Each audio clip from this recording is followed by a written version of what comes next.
Praise lord. మీ అందరికీ దేవుని నామమున వందనాలు. బాగున్నారా? ఈ ఉదయకాల సమయంలో దేవుడు మనతో మాట్లాడుతున్నమాట చూద్దామా. కీర్తన గ్రంథం 128వ అధ్యాయం 5వ వచనంలో ఈ రీతిగా రాయబడుతూ ఉంది. సియోనులో నుండి యెహోవా నిన్ను ఆశీర్వదించును. ఇక్కడ రాస్తా ఉన్నమాట, సియోనులో నుండి యెహోవా నిన్ను ఆశీర్వదించును. నీకు ఆశీర్వదించబడాలని ఆశ ఖచ్చితంగా ఉండుంటది. ఏ మనుషుడికైనా ఆశీర్వదించబడాలి, దీవించబడాలి, గొప్పవాణి కావాలి అనే ఆలోచన చాలా మందికి ఉంటుంది. దేవుడు నన్ను దీవించాలనే ఆలోచన కలిగి ఉంటారు. కానీ దేవుడు ఒక మనిషిని ఎప్పుడు ఆశీర్వదిస్తాడో తెలుసా? దేవుడు ఒక మనిషిని ఎప్పుడు గొప్పవాణి చేస్తాడో తెలుసా? ఇక్కడ రాస్తా ఉన్న మాటలు మనం గమనిస్తే, కీర్తన మొత్తాన్ని ధ్యానం చేస్తే మనకు బాగా అర్థమవుతుంది. చూడండి, మొదటి వచనంలో రాస్తున్న మాట, యెహోవా యందు భయభక్తులు కలిగి ఆయన త్రోవ యందు నడుచువారు ధన్యులు అనే మాట చూస్తా ఉన్నాం. ఇక్కడ మనం గమనించగలిగితే, ఎవరైతే దేవుని యందు భయం భక్తి కలిగి జీవిస్తారో, అలాగే ఆయన త్రోవలో ఎవరైతే నడుస్తారో వారు ధన్యులు అనగా ఆస్వాదించబడిన వారు అని అర్థం. ఒక మాట తేటగా దేవుడు చెప్తున్న మాట ఏంటంటే, నీవు దేవుని యందు భయభక్తులు కలిగి ఉండాలి. నెంబర్ 1. నెంబర్ 2 మనం చూడగలిగితే ఆయన త్రోవలో నడిచేవాడిగా ఉండాలి. చాలా మంది దేవుడు అంటే భయం భక్తి ఉండదు, అలాగే దేవుడి త్రోవలో నడిచేవారిగా ఉండరు.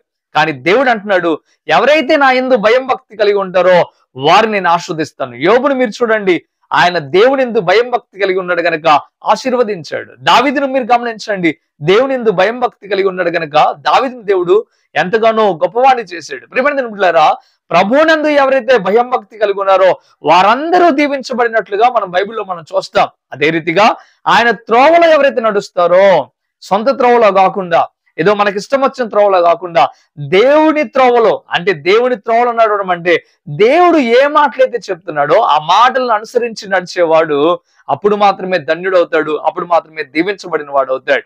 ఈ రోజున ఒకసారి మీరు ఆలోచించండి, మీ త్రోవలో మీరు నడుస్తున్నారా? మీకు ఇష్టం వచ్చినట్లుగా మీరు బ్రతకడం ప్రారంభిస్తూ ఉన్నారా? దేవుడు చెప్పినట్లు బ్రతకడం ప్రారంభిస్తున్నారా?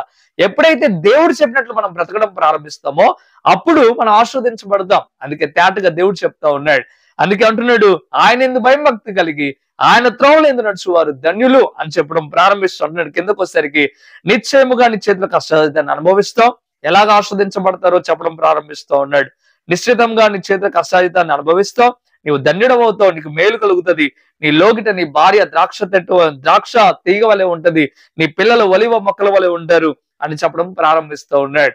ఒకసారి ఆలోచించండి, నీవు నీ కుటుంబం దీవించబడాలంటే తప్పక భయం భక్తి కలిగి ఉండాలి, తప్పక దేవుని మార్గంలో నడిచే వారిగా ఉండాలి. నేరుగా నీ తప్పాలను సరి చేసుకో, దేవునితో సహవాసం ప్రారంభించు. ఎప్పుడైతే నువ్వు అలా ఉంటావో తప్పక నువ్వు దీవించవు. ప్రార్థనలు ఏకీభవించండి. ప్రభా, నీ త్రోవలో నడిచే వారిగా మేము ఉంటే ఆస్వాదించబడతామని మీరు చెప్తా ఉన్నారు. అయ్యా, నీ యందు భయం భక్తి కలిగి ఉంటే దీవించబడతామని మీరు చెప్పడం ప్రారంభిస్తూ ఉన్నారు. ప్రభా, అట్టి రీతిగా మేము బ్రతుకుటకు సహాయం దయచేయండి. ఈ ఉదయకాల సమయంలో స్పష్టముగా నీ లేఖనాల్లో మీరు మాట్లాడారు, అందుని బట్టి వేలాది స్తోత్రం అయ్యా, మీకు వేలాది వందనాలు. ఎవరైతే ఈ మాటలు విని హృదయాన్ని మార్చుకొని ప్రార్థనలు ఏకీభవిస్తా ఉన్నారో వారు దీవించబడుదురు గాక. ప్రభు, వారిని ఆశీర్వదించి కృప కుమ్మరించమని యేసు నామములో మీకు బతిమలాడి వేడుకుంటున్నాము తండ్రి. ఆమేన్, ఆమేన్.